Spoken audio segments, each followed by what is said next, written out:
Now, if I were to ask just about every Christian if they were friendly, I suspect most people would say, oh yeah, I'm friendly. Absolutely, yeah. But the scripture for today really throws a wrench into that assessment. Yeah, we're going to take a look at a passage of scripture from the guy who just loves to throw wrenches into our lives. And I'm talking about James, the half-brother of Jesus. So we're going to finish our week looking at friendliness by listening to what James has to say about friendliness. In the meantime, thank you for spending some time with me today. My name is Pastor Greg, and you're watching Transforming the World.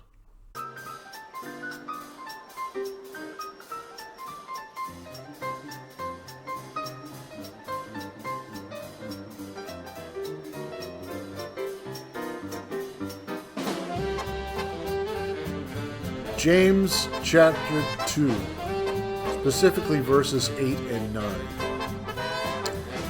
You know, those passages of Scripture, the pastor of the Jerusalem church draws a distinction between Christian love and Christian favoritism. James suggests, that a person may actually have true Christian agape love toward others, even their enemies, but they may still fall short of the Lord's command. He says we do this when we show partiality or favoritism. So what does favoritism look like? Well, let's imagine, if you will, if you decide to invite 10 ladies over to your house to have a lovely women's tea. Out of love, you invite the new convert who just started attending your church. She has just barely begun her walk of faith. She was ransomed from a life of darkness. Now, from the outside, she still resembles the world, but on the inside, she's a new creation. You following me? At the tea, everybody is cordial and everybody's kind, but this new believer is still kept at arm's length, because there's still a little bit too much of the world in her. And the group just doesn't, well, they're just not sure how to react to her. She's present, but not treated with the same degree of honor that a person would express to a longtime friend. James says this is showing partiality, not being friendly.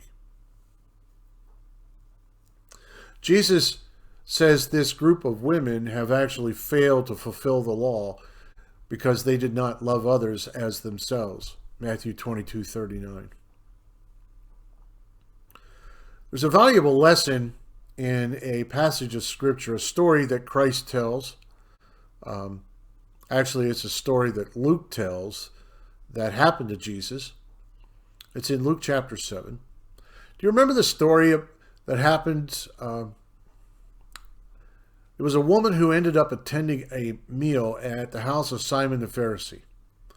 Maybe you're familiar with the story. If not, this woman had apparently recently been cleansed by Christ, and hearing that the Lord would be present at a meal at Simon's house, she brings an alabaster jar of perfume and stands behind Jesus and anoints his feet.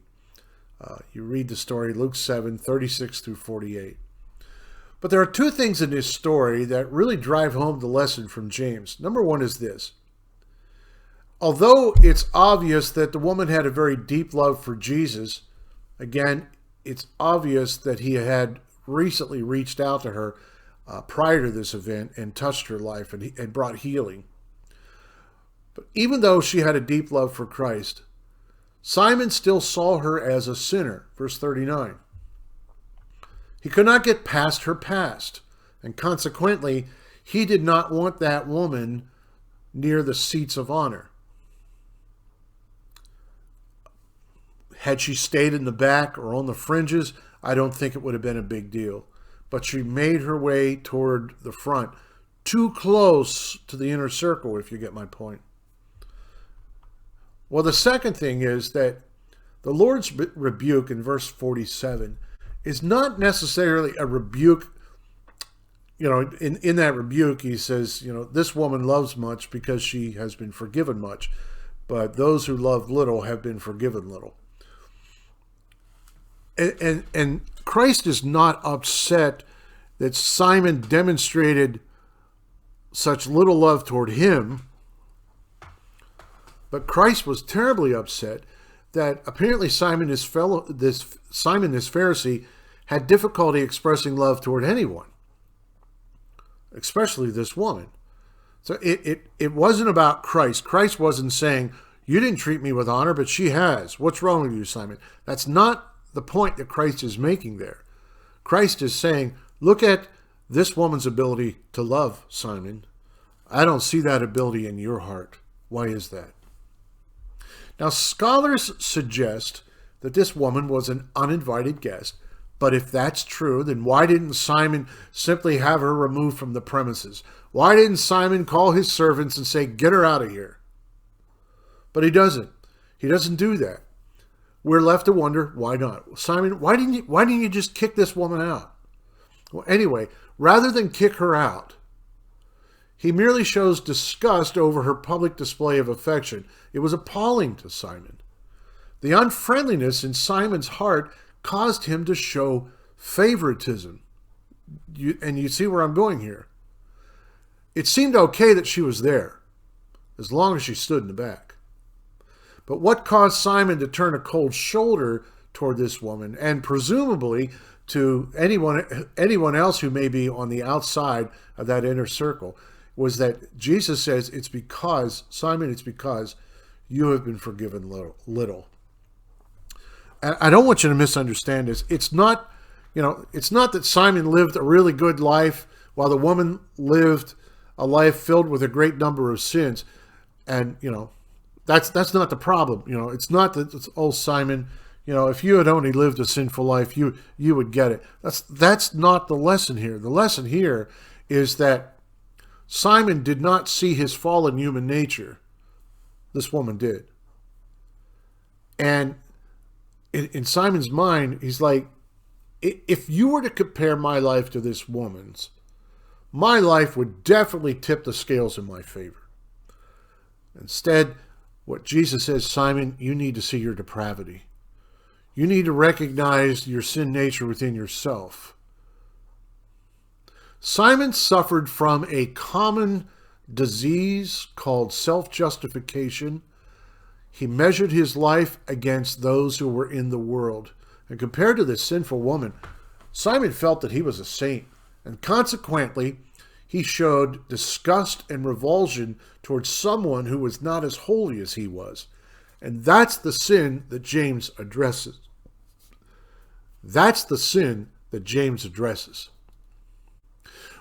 When a Christian recognizes that all have sinned and all have fallen short of the glory of God, Romans 3:23, it's unlikely that Christian is going to struggle with favoritism or unfriendliness.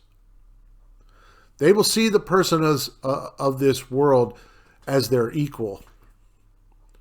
The lifelong Christian recognizes that they too are just as guilty as the person who has lived a good part of their life apart from God. One of the effects of unfriendliness, as James points out, and as Christ points out, one of the effects of unfriendliness, and one of the reasons why we are unfriendly, especially towards somebody in the world, is because we end up self-justifying ourselves.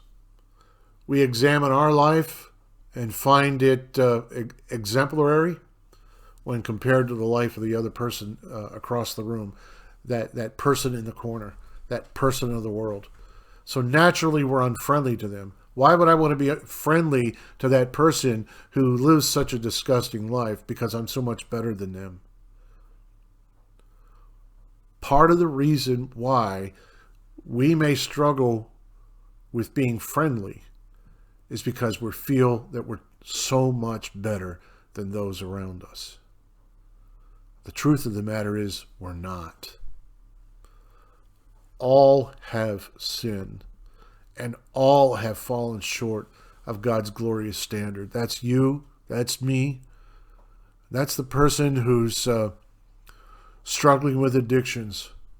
That's the person who's still living in darkness. We are all the same. That person whose life may seem appalling to you, in the eyes of God is just as precious, just as worthy as yours and mine. I'm no different. I am no different as a human being. I am no different than that pitiful soul out there who sins day after day after day. The only difference between them and me is that I have accepted Christ. That's it. And if they accept Christ just as I accepted Christ, we become brothers and sisters.